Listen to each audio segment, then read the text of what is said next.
Bonjour, bonsoir les petits curieux et bienvenue dans ce tout nouvel épisode de Petites Obsessions. Si vous êtes nouveau ici, bien sachez qu'à Petites Obsessions, on mange du fun fact, mais jamais sans avoir pris un peu d'histoire en entrée et un peu d'humour en dessert.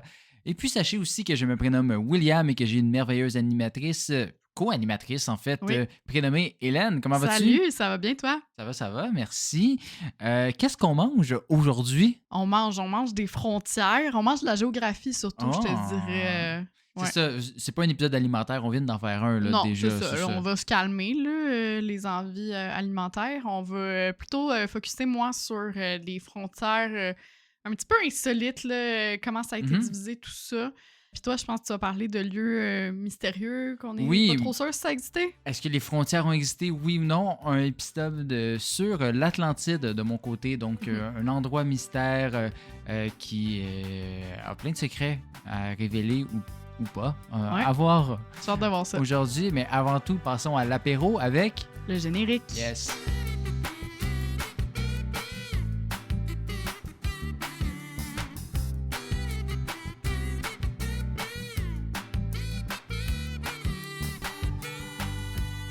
Will, j'ai eu la chance de visiter pas mal de places dans ma vie. Mhm. Des pays, des villes, des hôpitaux. C'est vrai, là, j'ai presque autant de cartes d'hôpital que de tempes sur mon passeport. Non, non, ton passeport, il y a genre comme 75 étampes dedans, là. Non, mais c'est ça, c'est parce que tu sais, j'ai habité à quelques places dans ma vie, puis on dirait qu'à chaque fois que je change de lieu de résidence, il faut que je passe par l'hôpital. Ouais, c'est pas nécessaire, hein? Non. C'est juste compliqué, ça, Hélène.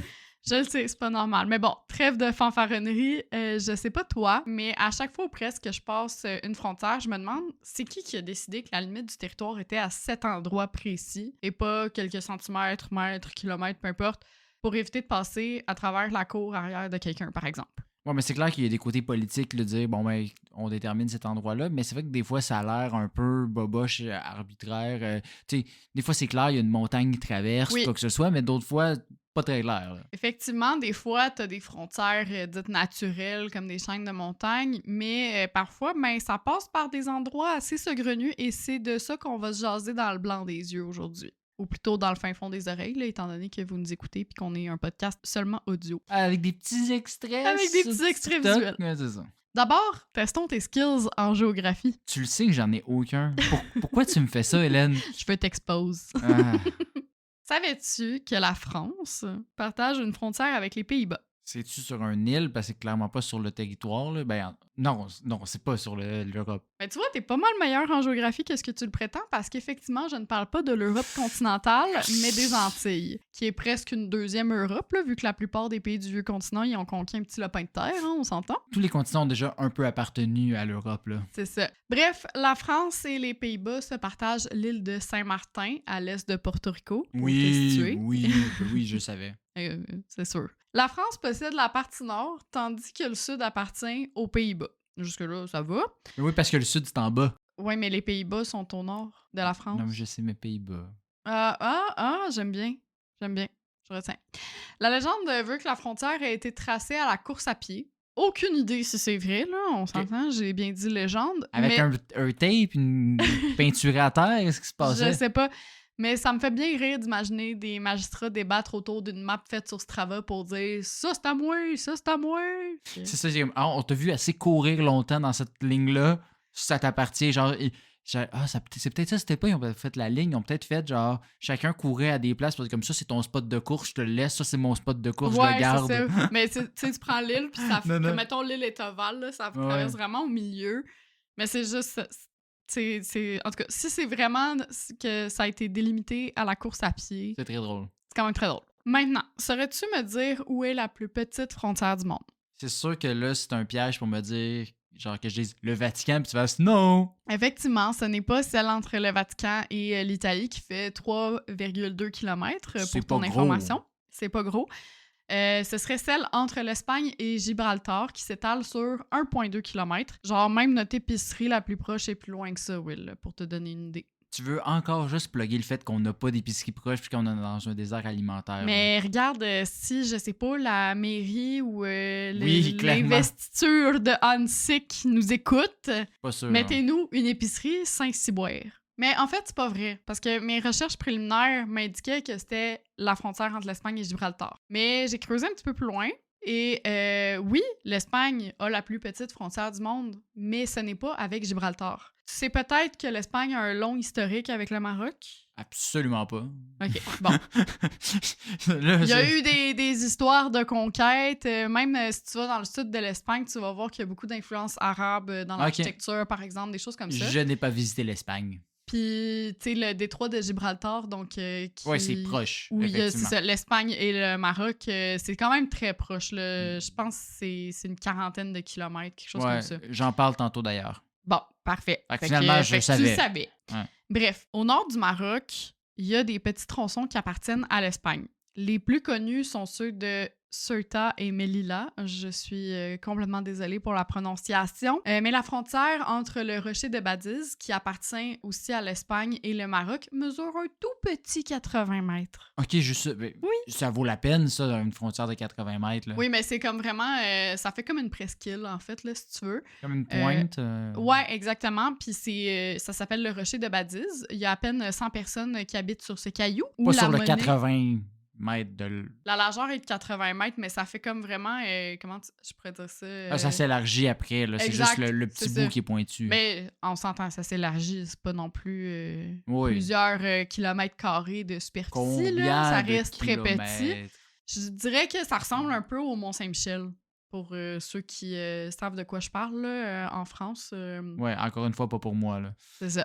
Donc, c'est ça, il y a une centaine de personnes qui habitent ce petit vestige du temps des colonies où la monnaie officielle est l'euro, étant donné que ça appartient à l'Espagne. Parce que oui, si une personne traverse la frontière pour atteindre le rocher de Badiz depuis le Maroc, ben théoriquement, elle se retrouve en territoire européen, même si en réalité, elle n'est pas sortie du continent africain. Ah, ben c'est intéressant. Ouais. T'es en Europe sans être sur le continent. Ouais, puis il y a des rumeurs comme quoi que ces tronçons-là serviraient à limiter l'immigration clandestine, tout ça, mais bon, à quel point ça fonctionne et comment, je sais pas.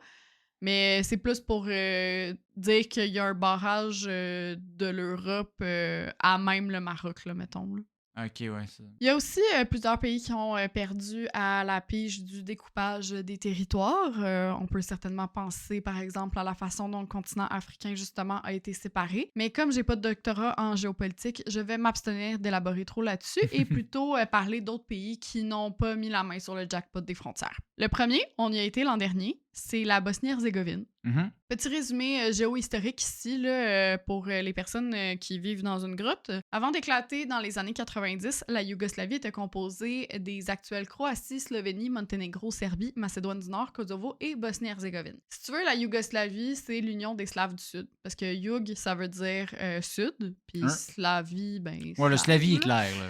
Donc voilà, mais ces peuples slaves ne partagent pas toutes les mêmes caractéristiques culturelles, linguistiques, religieuses. On l'a vu par exemple en Croatie, même leur alphabet, il n'est pas cyrillique, il est plus latin. Tandis qu'en Bosnie, il est plus justement cyrillique. Il y a beaucoup plus de communautés musulmanes en Bosnie, plus des communautés chrétiennes en Croatie, bon, tout ça.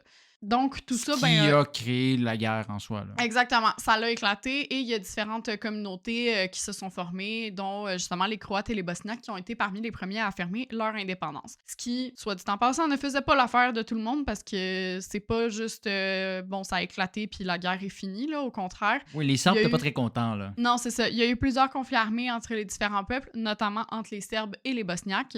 Aujourd'hui, la situation politique est pas mal plus stable, mais on sent quand même dans l'air là, que l'histoire est pas si lointaine. Là. On parle d'une trentaine d'années. C'est ça, c'est les années 90, là, c'est vraiment récent. Oui, on dit ça aussi pour se rajeunir un petit peu parce qu'on est dans les... Oui, non, mais sur l'histoire de l'humanité, comme dans le fond, c'est genre les personnes de 60 ans, ils l'ont connu la guerre, là, puis ils l'ont fait, c'est pas genre la Première Guerre mondiale ou la Exactement. Deuxième. Alors, ma question, est-ce que tu te rappelles la particularité géographique de la Bosnie-Herzégovine? Ben, j'imagine que tu veux parler du fait qu'il y a une pointe qui touche au bord de mer, ce qui transperce un peu la Croatie, parce que tu peux pas accéder à Dubrovnik sans passer par la Bosnie, en fait. Exactement. Donc, les Bosniaques ont un accès aux eaux internationales uniquement par la ville de Neum, je sais pas trop comment on le prononce, Neum, là, si vous voulez googler ça.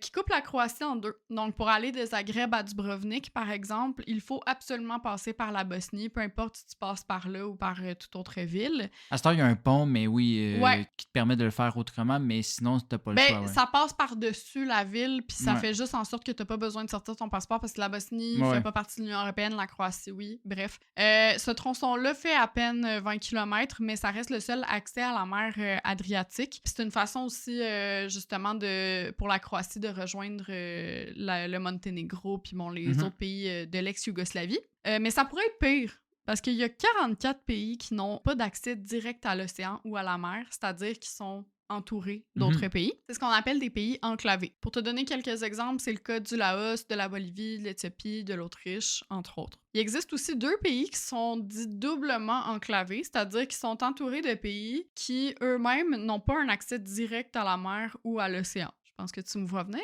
Est-ce que tu saurais me dire de quel pays il s'agit? Non, parce que mon réflexe aurait été de dire l'Autriche, puis tu viens de dire qu'elle était juste enclavée normale, fait que... Ben, peut-être qu'elle est doublement enclavée, puis je t'ai joué un tour. Aucune idée. OK, ben, t'es pas très loin. Kazakhstan. Non, mais t'es pas très loin dans les deux cas. Le premier, c'est le Liechtenstein qui partage ses frontières avec l'Autriche et la Suisse. Et le deuxième, c'est l'Ouzbékistan, qui est entouré du Kazakhstan, du Kyrgyzstan, du Tadjikistan, de l'Afghanistan et du Turkménistan. Ben, c'était clair que c'était en Europe, puis c'était pas genre... Ah ben, en fait, il y en a clairement En en Europe Afrique. et en Asie. En Afrique, il y en a clairement, là. Non, c'est les deux seuls. Ah ouais. Ouais. Ah, Que tu dois traverser 2 pays pour atteindre l'eau. Huh. Ouais, fait que eux, ils ont vraiment perdu à la loterie des frontières. Dernière chose sur les territoires enclavés. Là, c'est important que tu me suives. Daala Kagrabari, je m'excuse encore une fois pour Je suis la déjà prononciation. perdu, désolé. Bonne journée. Donc, Daala Kagrabari, c'est un petit territoire indien. OK. L'affaire, c'est qu'il se trouve dans une enclave bangladaise, elle-même enclavée dans un autre territoire indien, le tout dans le Bangladesh à côté de la frontière de l'Inde. Fait que dans le fond, t'as 4 niveaux. Si on le prend à l'inverse, là, c'est peut-être plus simple pour certaines personnes. En ce moment, c'est comme un casse-gueule de genre, comme il y en a un, comme. Ouh, c'est une C'est poupée des poupées russe. russes, exactement. Si tu le prends à l'inverse, t'as le Bangladesh. À l'intérieur du Bangladesh, t'as un territoire indien qui encercle un territoire bangladais qui lui-même entoure Daala Kagrabari, qui est un territoire indien. Je sais pas vous, moi, ça me donne mal à la tête. Genre, on dirait que l'image que j'ai aussi, c'est genre, tu sais, le vieux meme de Exhibit, là, genre, oh, I know you like India, so I put India in your Bangladesh. Là, genre, Exactement. Apparemment que je suis pas la seule à qui ça donne mal à la tête ou bien que c'est que les caisses d'Advil, c'est trop cher parce que l'Inde et le Bangladesh se sont entendus en septembre 2011 pour résoudre le problème des 162 enclaves parce que non, Daala Kagrabari n'était pas la seule, mais certainement la moins logique. ben des Inception, là. Ouais, bref, les États se sont dispatchés le tout et ont laissé aux résidents de ces territoires le libre choix de leur nationalité, donc ils pouvaient choisir s'ils étaient indiens ou bangladais. Daala Kagrabari a été officiellement cédé au Bangladesh en 2015. De retour en Europe maintenant. Si tu connais ta géographie, tu Non. sais que... Will, tu connais un petit peu ta géographie quand même. La France. Oui, ben tu sais que tout le nord de la Suède partage la frontière avec la Norvège. Oui. Oui, oui. Genre, la Suède n'a pas d'accès à la mer Non, par le nord. Mais par le sud, oui. Par le sud, oui. Ok. Puis par l'est. Je vous promets que je vais mettre une photo de ça sur Instagram parce que c'est juste tellement beau. Cette frontière-là, on dirait une piste de luge qui s'éternise jusqu'au pôle Nord. Ok. Je vous explique. En fait, cette partie-là du monde, c'est une grande forêt qui, je ne pense pas, est habitée par trop de monde. Par des animaux, j'imagine. Ouais, c'est ça, mais dans le sens où il doit faire fret anti-pépère là-bas. Fait que ce qu'ils ont fait, c'est qu'ils ont déforesté un chemin, vraiment pour marquer clairement la délimitation. Ok. Mais c'est tellement comme... Ça va vraiment en vallée, pis tout ça. Puis nos amis scandinaves, ils ont décidé de s'en servir comme piste de motoneige. Ah, nice. Mais c'est comme... T'as l'impression, là, vraiment que c'est un toboggan, là. Je suis pas un gars de skidoo, puis genre, tu viens de me donner le goût d'en faire. Là. Ouais, mais moi aussi. Je suis zéro skidoo, mais ouais. Là, j'ai vu ça, j'ai fait « Oh, faudrait que Nice. j'aille là à un moment donné dans ma vie. » Autre frontière assez insolite, savais-tu que tu pouvais passer de l'Espagne au Portugal en tyrolienne? I mean, tu viens de me donner un nouvel objectif de vie, là. Oui, je sais, moi aussi. Comme une tyrolienne normale, tu t'accroches à Sanlúcar de Guadiana, en Andalousie, donc dans le sud de l'Espagne, et tu atterris à Alcutim, en Algarve, donc dans le sud du Portugal. Elle est longue de 720 mètres. C'est la seule tyrolienne au monde, évidemment, à relier 2 pays. Et les gens qui la testent peuvent atteindre une vitesse entre 70 et 80 km/h. Fait que ça prend moins d'une minute là, à aller chez les voisins. Puis en plus, on gagne 1 heure, étant donné qu'il y a un décalage horaire entre l'Espagne et le Portugal. Ok, ça fuck pas vraiment du tout. Comme... C'est quoi l'ouverture? Tu sais, à quelle heure ça l'ouvre? La tyrolienne. Non, c'est ça. Puis, comme c'est 2 pays de l'Union européenne, je pense que t'as pas besoin de passer une douane. J'aimais ça l'image. T'as le douanier avec l'étampe juste en au haut. milieu de la tyrolienne. Non, mais t'en as un en haut puis t'en as un en bas, tu sais. Ouais, c'est ça, exactement. Probablement, par contre, que tu dois quand même présenter tes papiers avant de monter dans la tyrolienne là, pour montrer que t'es pas un immigrant illégal, etc. Mais bref, parlant de décalage horaire. Transportons-nous entre l'Alaska et la Sibérie, plus précisément dans le détroit de Bering où on retrouve les îles Diomède. D'un côté, la grande Diomède appartient à la Russie et de l'autre, la petite appartient aux États-Unis. Okay. Il y a moins de 4 km qui les séparent, puis en hiver, l'eau est glacée parce que c'est l'océan Arctique. Fait que c'est possible de marcher. Ouais, c'est ça. Fait que c'est possible de marcher pour rejoindre l'île voisine, mais vraiment à vos risques et périls parce que la grande Diomède sert de base militaire russe, puis mettons qu'ils ont le go pour tirer sur pas mal n'importe qui s'approche de l'île. Les Russes. Oui, c'est ça. Moins de 4 km donc séparent ces 2 îles-là, mais autre chose aussi, la ligne de changement de date. Est-ce que tu sais c'est quoi? Sais-tu qu'ils sont pas la même date, justement à cause du changement d'heure qui doit être majeur? C'est ça. Parce qu'il y en a un qui est comme d'un bord de la map puis de l'autre qui est de l'autre bord.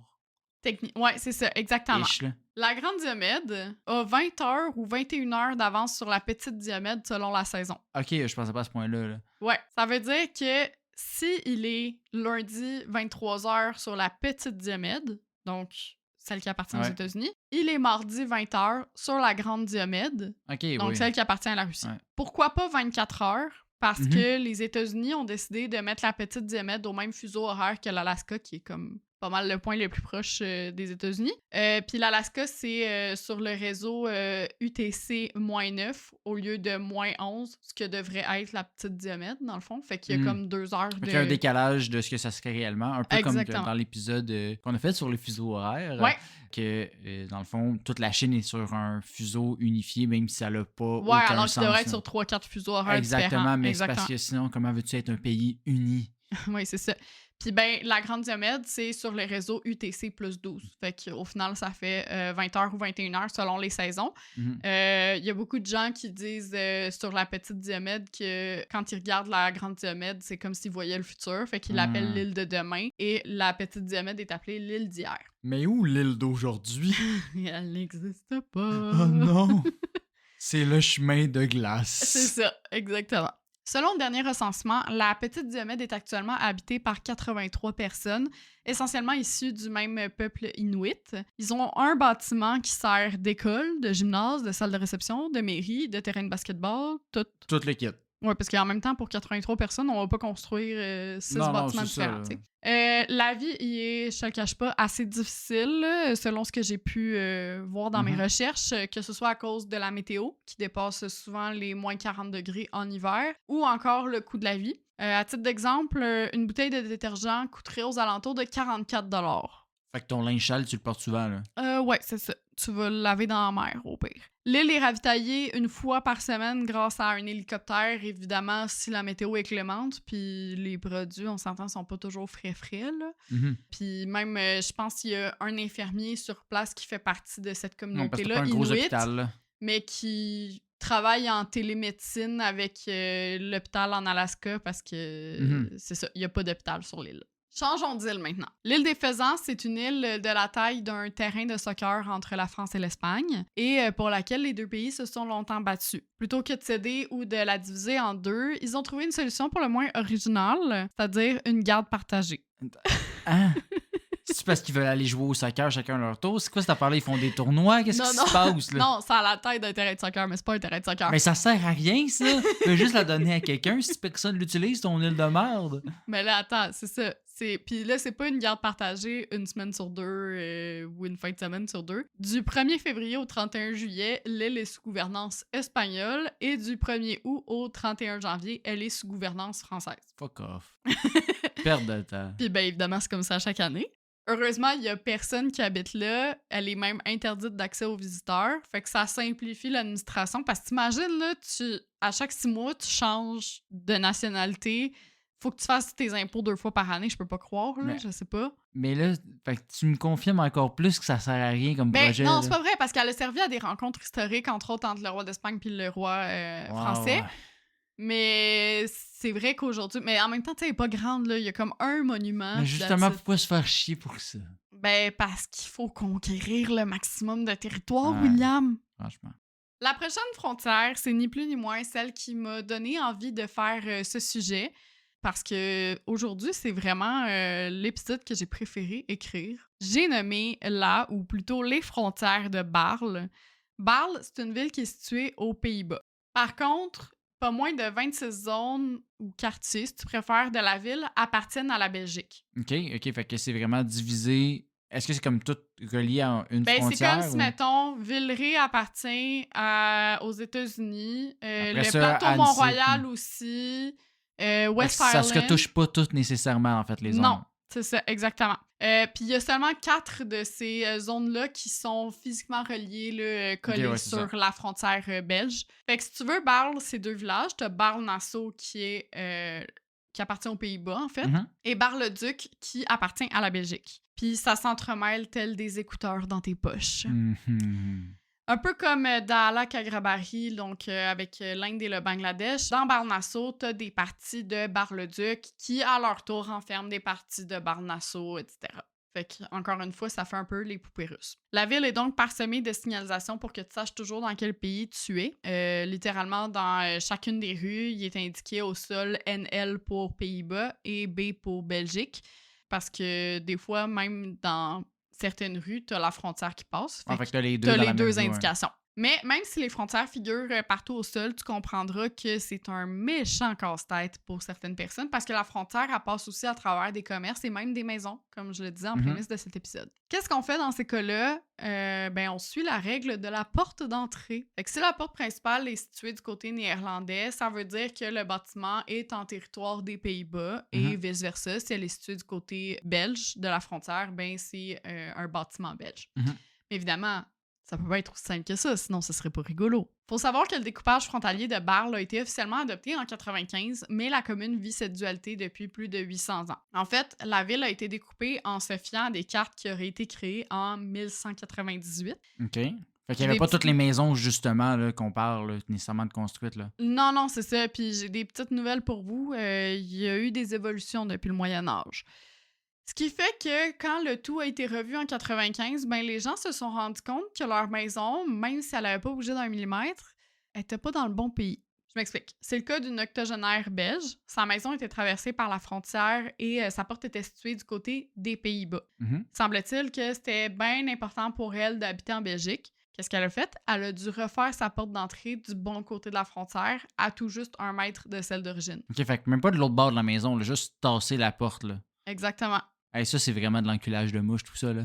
C'est aussi que, tu sais, c'est pas un projet d'un samedi après-midi, là. Ça prend du temps, là, déconstruire une porte puis en construire une autre. 80 là. Aussi, là, oui. C'est ça. C'est un méchant casse-tête pour certaines personnes parce que on aurait pu se dire comme, c'est pas grave que sa porte soit au Pays-Bas pis tout ça, mais ça risque que les législations sont pas nécessairement les mêmes. Tout ça, quand t'es belge, t'es pas néerlandaise. Fait qu'il fallait quand même que sa porte soit en Belgique. Mais évidemment, ça peut pas être aussi simple que ça, hein. Sinon, ça serait pas rigolo. Là. Qu'est-ce qu'on fait si la frontière passe directement sur la porte? Les résidents ou commerçants que ça concerne sont dans l'obligation de déclarer 2 adresses. On espère qu'ils aiment la paperasse administrative, hein? Mais évidemment, ça peut pas être aussi simple que ça, hein? Sinon, ce serait pas rigolo. On y va combien de layers comme ça encore? Là? Tu vas voir! OK. Les adresses belges et néerlandaises ne sont pas uniformes. Fait qu'il y a une maison, par exemple, qui est traversée par la frontière au niveau de la porte. Puis elle est située à la fois aux 2 rues de Lovren en Belgique et aux 19 rues de Lovren aux Pays-Bas. Au moins, c'est le même nom de rue. Là. On va leur c'est pas le donner même ça, chiffre. là, mais... Oui, non, c'est vraiment T'sais, con. pourquoi ils s'entendent pas sur le chiffre? Puis même, tu sais, les encadrés, justement, les numéros de porte, il est bien indiqué avec un petit drapeau belge, Ouais, c'est pour savoir l'adresse c'est lequel. belge, Ben oui, puis parce que sinon, c'est l'enfer. c'est ça. Mais évidemment, ça peut pas être aussi simple que ça, sinon ça serait pas rigolo. Non. Durant la pandémie, Bâle a fait des manchettes parce que les règles sanitaires n'étaient pas les mêmes en Belgique et aux Pays-Bas. Ah, Par exemple, quelle perte de temps. le masque était obligatoire en Belgique, mais pas aux Pays-Bas. Même chose pour le confinement, les Belges étaient confinés, mais pas les Néerlandais. C'est quand Mais- même chien pour les Belges. Mais, genre, est-ce qu'il fallait qu'ils marchent en zigzag? Tu sais, comme Non, si... non, non, non, ils pouvaient, les Néerlandais pouvaient sortir puis passer partout où ils voulaient. C'est juste que, tu sais, j'imagine qu'ils avaient leur Beau papier projet, là. d'identité pour prouver qu'ils étaient néerlandais. Bref, tu t'en doutes peut-être. Oui, les maires, bureaux de poste, corps policier, code du travail, la ville d'à peine 10 000 habitants a tout en double en version belge et en version néerlandaise. Même l'âge légal pour boire de l'alcool est différent, c'est de 16 ans en Belgique et 18 ans aux Pays-Bas. Fait que c'est sûr que tout le monde va boire en Belgique, là. C'est même pas une question, là, genre... Exactement. Mais il y a également des avantages à changer de pays en traversant la rue, justement. Certains biens et services coûtent moins cher d'un côté, comme le gaz en Belgique ou encore la bouffe aux Pays-Bas. Les commerces se sont donc construits autour de cette réalité. Tu trouveras plus de stations-service du côté belge et plus d'épiceries du côté néerlandais. On s'entend aussi que de manière générale, c'est quand même moins pénible grâce à l'espace Schengen qui permet la libre circulation dans la plupart des pays d'Europe. Ah, sinon, ça serait un calvaire. T'aurais Ouais. genre des douaniers dans toutes les bâtisses, là. Ben c'est ça, imagine si ça n'existait pas. Tu pourrais pas aller chercher ton lait sans ton passeport. J'aime pas ton regard. Ça serait plate, hein, que ça existe. À quelque Vas-y, part. vas-y. Ben c'est le cas chez nous, en Amérique du Nord. OK. On a une frontière bizarre, puis c'est pas parce que c'est la plus longue au monde que je dis ça. Si tu regardes bien comme il faut la ligne entre le Canada et les États-Unis, elle est pas tout à fait droite. Au nord du Minnesota, qu'est-ce qu'on retrouve? L'angle nord-ouest. C'est un territoire américain. Qu'est-ce qu'il a de particulier? Ben, c'est une exclave. C'est-à-dire qu'il touche pas au reste des États-Unis, un peu comme Dubrovnik avec le reste de la Croatie. OK.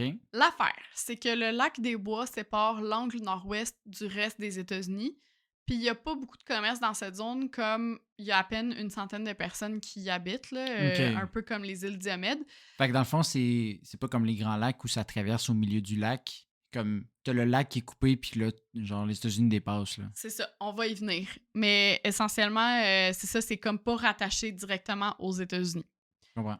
Donc, c'est ça, il n'y a pas beaucoup de commerce dans cette zone, comme il y a à peine une centaine de personnes qui y habitent. En fait, il y a une école, une église, un bureau de poste et un tout petit magasin général que tu peux trouver Mhm. autant des chandails que des produits alimentaires. Donc, pour faire des courses plus complètes, tu n'as pas le choix d'aller à Warroad au Minnesota à un peu plus de 100 km. Ça implique évidemment que tu dois prendre ton passeport étant donné que tu passes par le Manitoba pour aller aux États-Unis. Fait qu'aller-retour, là, ça peut prendre 3-4 heures. Ouais, parce que dans le fond, il y a du trafic aux douanes, là. Ben c'est ça, tu dois passer 4 fois les douanes parce que tu Ouais. sors du Minnesota, ben de l'angle nord-ouest, pour aller au Manitoba, pour aller aux États-Unis. Mhm. Puis après, ben tu repars pour retourner au Manitoba, pour retourner au Minnesota, Mhm. c'est-à-dire à l'angle nord-ouest. Fait qu'il faut la planifier en sapristi, là, ta virée au Costco.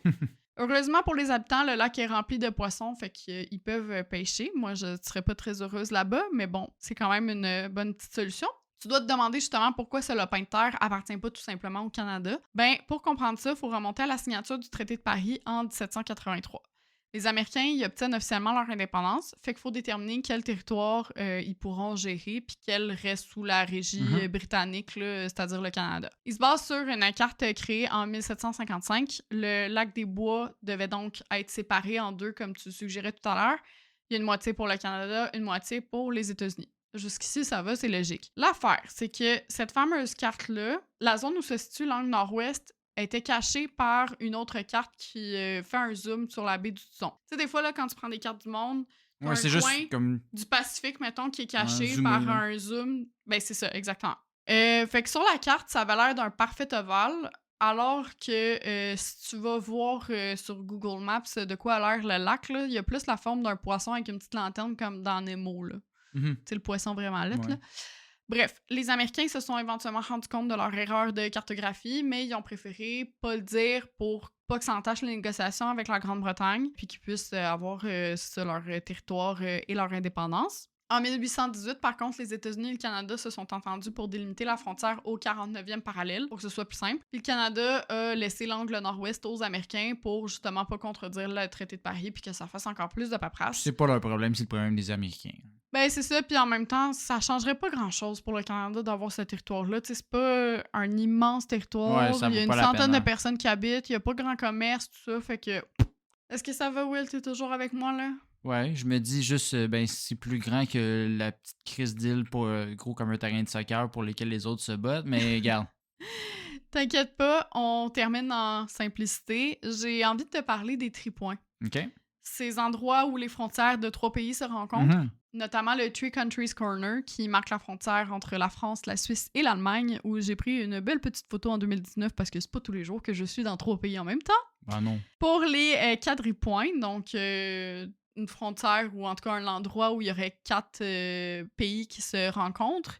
Si on regarde vite, on pourrait croire que les frontières de la Namibie, de la Zambie, du Zimbabwe et du Botswana se rencontrent, mais en fait, la Namibie et le Zimbabwe ne se touchent pas. On parle en fait plutôt de 2 tripoints à 150 mètres l'un de l'autre. Fait qu'ils étaient proches. Là. Ouais, c'est ça, on était proche de l'avoir, là. Le premier tripoint, c'est entre le Botswana, la Namibie et la Zambie, et le deuxième entre le Botswana, le Zimbabwe et la Zambie. Les quadripoints qui existent ne concernent pas des pays, donc, mais des villes comme Bâle, justement, c'est-à-dire que tu as certaines zones de la ville où tu as 2 zones belges qui se font face et 2 zones néerlandaises qui se font face, là, fait que ça fait comme un quadrilatère, là, si tu veux. Mais si c'est 2 pays, si 2 fois la Belgique qui se touche, C'est pour ça que c'est comme... c'est pas tant un quadripoint parce que tu peux dire, il y a des atomes qui les tiennent entre les deux. C'est le point fait que ça se tient ensemble. C'est quel point ça se termine. Y a-tu un petit rond au milieu qui a personne? En tout cas, T'essayes-tu de me donner mal à la tête, là? oui. As-tu marché? De te venger, c'est ça. Mais il y a aussi entre des États. C'est le cas de l'Utah, le Colorado, l'Arizona et le Nouveau-Mexique, notamment. Donc, la frontière est délimitée par le Four Corners Monument avec un cercle au milieu où on peut se retrouver dans les 4 États simultanément si jamais ça vous intéresse d'aller le visiter. Fait que voilà pour ma partie. J'espère que justement... je t'ai pas donné trop mal à la tête, sinon on a des Advil, là, tu pourras en prendre. Ouais, je reviens. Donne-moi 5 minutes, je reviens pour ma partie. Non, pour vrai, c'est super intéressant. Plein de trucs qu'on a appris par rapport à ces beaux territoires. On apprend vraiment plus sur le monde dans lequel on vit. Et parlant d'apprendre plus sur le monde dans lequel on vit, il y a des endroits qu'on se demande s'ils existent réellement ou non, dont mon sujet du jour, l'Atlantide. Parce que oui, cette saison, c'est une saison... de résolution de mystères marins. Hein. Dans l'épisode 38, on parlait des câbles Internet sous l'eau et tu as parlé du triangle des Bermudes. Donc, plein de grands mythes qui sont touchés cette année. Ben, tout comme le triangle des Bermudes, il y a des centaines de documentaires qui ont été faits sur l'Atlantide. Mais ça, toutes ces théories-là, ils n'ont pas nécessairement de lien ensemble. Là. Ça va jusqu'à des extraterrestres qui vivent sous l'eau, là, puis que c'est... C'est pas ça. Non, c'est pas ça. Mais pour être complètement honnête avec toi, Hélène, je pense pas avoir dû écouter un seul de ces documentaires-là. Et ce, malgré le fait que mon père écoutait toujours Canal D. Ouais, moi non plus, je pense pas. Tu sais, j'ai vu dans des histoires ou comme plus dans des films ou téléséries, mais pas. C'est ça, c'est pas toujours. des documentaires de comme, OK, là, qu'est-ce qu'il y en est de l'Atlantide? J'ai jamais écouté, même si je sais qu'il en existe énormément. Tout ce que j'ai vraiment écouté, c'est le film Atlantis de Disney sorti en 2001 et Aquaman. Des sources très fiables Oui, dans un mémoire. exactement. Du coup, j'avais absolument aucune idée d'où provenait exactement le mythe avant mes recherches pour cet épisode d'aujourd'hui, à part que c'était peut-être vaguement relié avec la mythologie grecque. Oh, vaguement. Ah ah ah ah! Non, mais... Mais ouais, je t'aurais dit ça, moi aussi. Donc, j'avais envie de creuser un peu dans l'histoire, savoir c'est quand qu'on en a parlé pour la première fois, puis y a-t-il une petite part de vérité dans tout ça, ou c'est juste un gros tissu de mensonges qui vient de la science-fiction, ou c'est aussi réel que Star Wars, mettons. Du coup, Hélène, saurais-tu me dire, selon toi, qui est la première personne à avoir parlé de l'Atlantide dans l'histoire? Mais moi, je t'aurais dit quelque chose en lien avec la mythologie grecque, fait que genre Homère, ou sinon, si c'est pas en lien avec la mythologie grecque, un auteur style Jules Verne ou... Ben, Jules Verne a parlé d'Atlantide dans 20 000 lieues sous les mers. on voit que j'ai lu le livre. Ben, ça... ben, je suis une personne très culturée. C'est Jules Verne, 20 000 lieues sous les mers? Il me semble que oui. En tout cas, ben que oui, mais non, la première personne qui en a parlé, ce n'était pas un historien, ce n'était pas un cartographe, ce n'était pas Homère, c'était Platon. OK, un philosophe. Oui, donc un philosophe, donc ça vaut ce que ça vaut comme source pour ce genre de Mais dire, comme choses-là. on dit, il y en a fumé de la bonne. Mais pourquoi est-ce que Platon parlait-il d'une île mystérieuse entre deux citations comme Donne et tu recevras? Eh bien, Parce qu'il avait pris de la bonne drogue. Pas nécessairement, mais en fait, c'était dans le cadre d'un récit de vertu du grand peuple d'Athènes, donc pour montrer à quel point les Athéniens Ok. étaient incroyables. Évidemment. Cette histoire avec un petit H est racontée par le philosophe comme étant une histoire véritable et d'un intérêt capital, je Bien le sûr, cite. bien sûr. Donc, ouvrez donc grand vos oreilles. Il n'y a rien de complètement absurde qui s'en vient dans les prochaines minutes. Tout est ancré sur du solide et du réel. L'histoire en soi raconte un affrontement entre deux cités, soit Athènes, vouée à la justice, et Atlantis, vouée à la démesure et l'abus. Donc, ça commence bien pour Dans le fond, nos plats Atlantis, patentes. c'est Las Vegas, là. Non, pas nécessairement, mais oui, peut-être. Ben, la démesure et... Oui, ben des gens qui ont vu plus gros que leur panse, disons. L'île en question aurait appartenu au dieu Poséidon, ayant Ok. obtenu celle-ci en tirant à courte paille lorsque les dieux se sont partagés la terre. Celle-ci aurait toujours été, selon Platon, été plus grande que la Libye et l'Asie réunies. La Libye? Qu'est-ce que la Libye vient faire là-dedans? Ben, c'est l'autre bord de la Grèce. Ah ouais, ok. Souvent dans les textes Dans ce sens-là. grecs, on parle souvent de l'Égypte et la Libye, d'où aussi pour les Ouais, partages ouais. des dieux, etc. avec l'Égypte. C'est quand même là. drôle, là, la Libye et l'Asie. Oui, non, mettons que Platon, il n'a pas visité beaucoup d'autres pays. Je pense qu'il a déjà été en Égypte, mais il n'a pas été visiter toute l'Asie. En C'est même pas temps, la à grandeur. pied, c'est un petit peu difficile de parcourir Ouais, le monde. des bateaux. Ouais. L'île aurait aussi été située de l'autre côté de ce qu'on appelait à l'époque les colonnes d'Hercule. OK. Les colonnes d'Hercule, en langage d'aujourd'hui, c'est le détroit du Gibraltar dont on parlait tout à l'heure, donc la petite embouchure entre la mer Méditerranée et l'océan Atlantique. Là. Ce serait du côté méditerranéen ou atlantique? Atlantique, c'est Atlantis. OK, c'est ça. Donc, oui. Je me de suis l'autre toujours côté, demandé si ça avait un lien, puis on dirait que j'ai jamais fait la recherche, fait que je suis vraiment contente que tu fasses j'y arrive cet bientôt. épisode-là. Donc, une fois les territoires distribués, Poséidon se serait alors rendu sur l'île et se serait uni avec une jeune femme mortelle nommée Clito. Il n'y a pas de blague avec ça, c'est vraiment juste son nom. Elle a un petit accent circonflexe sur son haut. Tu dis-tu, il n'y a pas de blague parce que t'as vu ma face? Oui, exactement. Leur amour aurait peut-être pu être charmant si on oublie le fait que les dieux grecs n'étaient pas reconnus pour avoir des relations avec des dizaines de femmes partout dans l'histoire, hein, du tout. Moins pire que Zeus, mais quand même. Néanmoins, leur union n'aura pas été seulement une petite vite parce que Clito aura donné naissance à 5 lignées de jumeaux masculins, donc 10 garçons, qui se seraient ensuite séparé l'île en 10 royaumes. Tabarnouche, 5 paires de jumeaux. Et tabarouette. Oui, ben c'est un dieu, hein, il fait pas ça à moitié, lui, là. Le nom de l'île est d'ailleurs tiré du nom de leur fils Atlas, pas le Atlas, pas le titan qui tient Ok. la Terre, Ouais. mais ça pourrait aussi provenir de l'Atlantique, qui, elle, tire son nom du titan Atlas, donc le Atlas. Clair?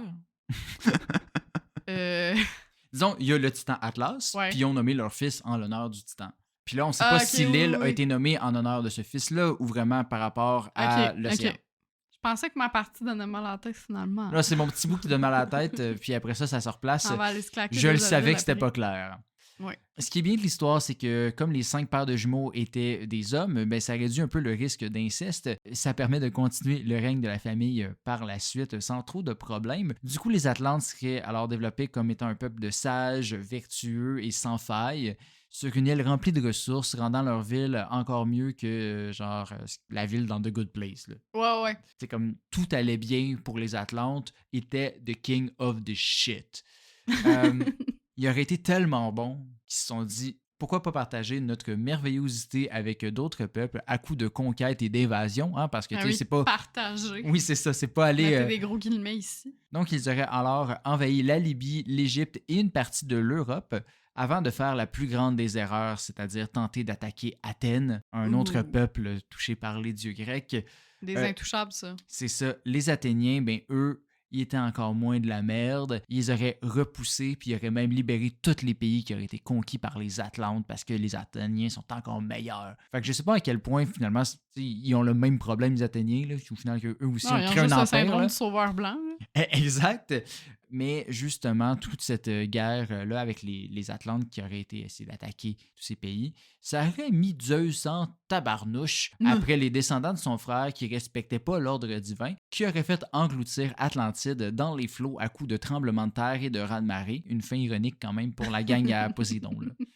Ceci étant dit, comme j'ai dit, Platon racontait pas cette histoire-là comme étant un récit fictif, même si ça a l'air très fictif de notre œil contemporain. Il racontait vraiment ça dans le cadre d'un autre ouvrage plus complet où ça permettait de ramener, genre, regardez, ça prouve qu'on est vraiment hot, les Athéniens. Le récit provient de son oncle à Platon, Critias, dont l'arrière-grand-père, Dropides, se serait fait confier l'histoire par un législateur, Solon, qui tenait lui-même d'un prêtre égyptien racontant des événements qui seraient survenus 9000 ans plus tôt.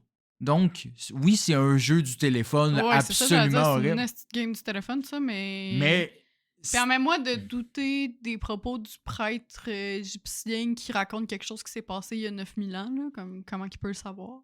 Ben, peut-être que c'était des traditions religieuses, quoi que ce soit, mais je pense qu'on peut laisser du lousse à Platon. C'est des sources très fiables, donc tout est bien qui finit bien. Non, pour vrai, on rit de l'histoire farfelue, mais il faut tout de même se rappeler que la majorité des lieux et autres événements à l'époque étaient pas mal tous expliqués par des événements mythologiques comme ça. Donc, oui, il y a une histoire de Dieu, mais est-ce qu'il y a une véritable explication plus logique derrière cette version romancée-là? Certainement. Peut-être. OK.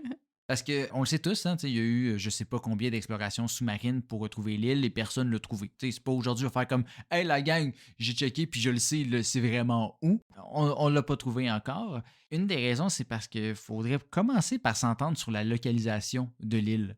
Parce qu'on s'entend de l'autre bord du détroit du Gibraltar. Ouais, c'est grand, ça là, l'Atlantique. Tu peux techniquement revenir jusqu'à l'autre bout de l'Asie, là. Tu sais, comme c'est de l'autre bord. Et si tu sais que la Terre est ronde, tu sais. Donc, il y a des théories à gauche, à droite, tout aussi farfelues les unes des autres, outre simplement de l'Atlantique.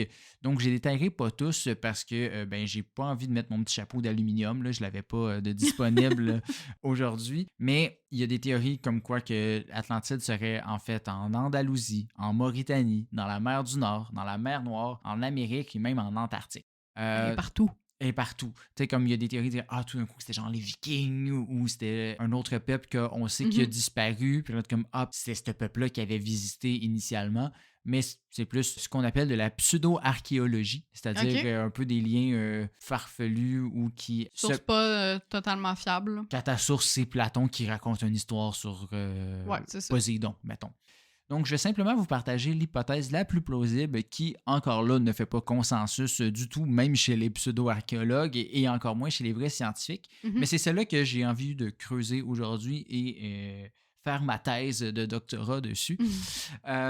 Selon cette théorie, le mythe tirerait ses origines d'une éruption volcanique survenue à Santorini aux alentours de 1600 ans avant Jésus-Christ. Donc, à peu près, Platon est né en moins 400. Fait que, tu sais, c'est quand même un... 1200 ans auparavant. Donc, ça a eu le temps d'être une game de téléphone sans dire que c'est 9000 ans. Peut-être que ça pourrait fitter juste par ça. Cette éruption-là aurait résulté en un tsunami détruisant les ports et les villes de la culture minoenne qui habitait sur l'île ainsi que sur la Crète. Donc, il y aurait eu même de l'eau jusqu'en Crète avec cette éruption-là. Donc, la situation avec les Atlantes serait une version romancée d'un peuple proche d'Athènes, anéanti par un tsunami plusieurs centaines d'années avant la naissance de Platon. Ça pourrait avoir du sens que ça provienne de là. Je vous laisse juger de la théorie, mais j'aimerais quand même, par contre, faire une petite correction parce que même si c'est ça la théorie, c'est pas vrai que les Minoens ont été nécessairement anéantis par ce tsunami-là. Déjà, l'île de Santorini existe toujours. Hein? Oui, tout à fait. Donc, ça a juste détruit un peu les ports. Puis la catastrophe naturelle aurait plutôt simplement affaibli assez le peuple des Minoens pour que les Mycéniens puissent venir les envahir et prendre le dessus. Donc oui, il serait question de la fin d'une civilisation et d'une cité perdue, mais pas de façon aussi fantastique qu'on pourrait le croire. Du coup, si vous avez été à Santorini ou vous avez visité les ruines de Knossos en Crète, vous avez peut-être un peu visité les ruines d'Atlantide. Je dis rien. Et où mon tombe de passeport, moi? J'ai été à Santorini. Hey, tu disais que t'en avais déjà plein tantôt. Là. Du coup, bien qu'on aimerait que l'Atlantide existe, force est d'admettre que ce n'est probablement pas le cas et qu'il s'agit plutôt de ce qu'on appelle aujourd'hui une île fantôme. si ce n'est pas Santorini, disons. Ouais. Attention ici à ne pas confondre avec les villes fantômes dont on avait parlé dans notre épisode 19. Les îles fantômes, on en a parlé plutôt dans l'épisode 38. Dans le fond, tu nous fais un pot pourri de nos épisodes. là. Exact, c'est ça. Mais pour ceux qui les auraient pas écoutés, les îles fantômes, c'est des îles dont l'existence a été admise et cartographiée pendant un certain temps, mais qu'on a finalement retiré soit parce que ils n'existent pas. T'sais. Mhm. L'île dont tu nous avais parlé, c'était l'île Sandy. Oui. Donc, je ne vais pas en reparler. Mais c'est pas juste l'île Sandy ou Atlantide qui auraient été des îles fantômes. Il y en a plusieurs dans l'histoire qui sont reconnues. Il y a différents exemples, comme certains cartographes qui ont cru pendant un moment que la Corée, c'était une île avant de réaliser qu'elle était attachée à l'Asie. OK. Comme quoi, tu peux faire des très, très grandes erreurs comme cartographe, là. Oh, surtout dans ce temps-là, là, j'ai l'impression. Là, aujourd'hui, c'est Oui, ben là, on a la technologie moins et tout, là. facile de faire ce type d'erreur-là. Mais il est arrivé aussi que des îles soient découvertes plusieurs fois. Ouais. Des explorateurs qui arrivent à plusieurs fois, donc ils donnent plusieurs noms. Ou que des gens pensent arriver à un endroit, puis finalement, non, hein, Christophe Colomb? Ok. Exact. Fait que on le sait que c'est possible. Il y a aussi des icebergs qui ont été identifiés comme des îles ou même des bancs de brouillard. Donc, c'est pas dans le domaine de l'irréaliste qu'un explorateur ait cru que Santorini était dans l'Atlantique et qu'il s'était trompé à force de souffrir de dysenterie, de scorbut. Il était pas tout là, le Il monsieur. s'était engagé dans Marine Marchande, qu'est-ce que tu veux? C'est ça. Il est aussi compréhensible que des gens s'attachent à cette histoire d'île engloutie. Oui, parce que l'imaginaire autour de l'histoire est fort, mais aussi parce qu'il y a plusieurs îles répertoriées dans l'histoire qui ont été englouties elles aussi. Bon, pas aussi grosses que la Libye puis l'Asie réunie, là, mais quand même des îles de quelques kilomètres carrés là, qui ont été englouties. On retrouve justement une liste de ces îles sur Wikipédia et ça catégorisé par type de raison derrière ces disparitions. OK. Fait que je vais tous vous les lister. Pas en détail, là, mais on se comprend. Ça, c'est ton côté obsédé par les chiffres. Là. Oui, exactement. Des fois, ça revient, là, puis c'est comme plus fort Je que comprends. moi.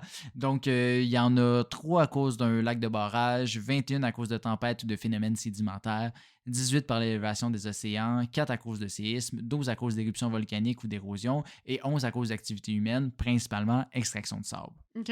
Que faire de cette information? Honnêtement, je sais pas.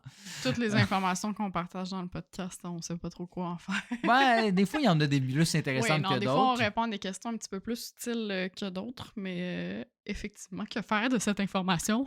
Le lien que je pourrais faire, c'est que l'île de Santorini est à peu près de la largeur de ces îles-là. Fait que techniquement, ça aurait pu si c'était pas une île super montagneuse.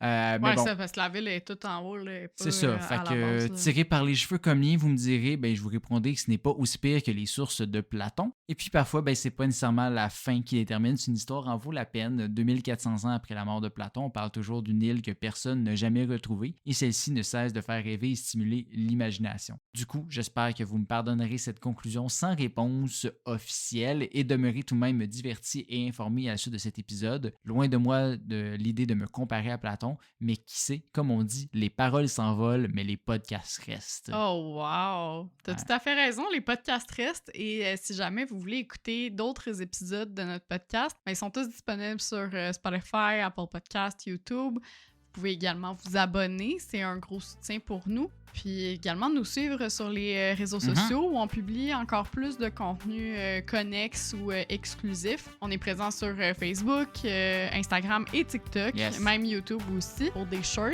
Et sinon, on se dit à dans 2 semaines. Bye! Bye!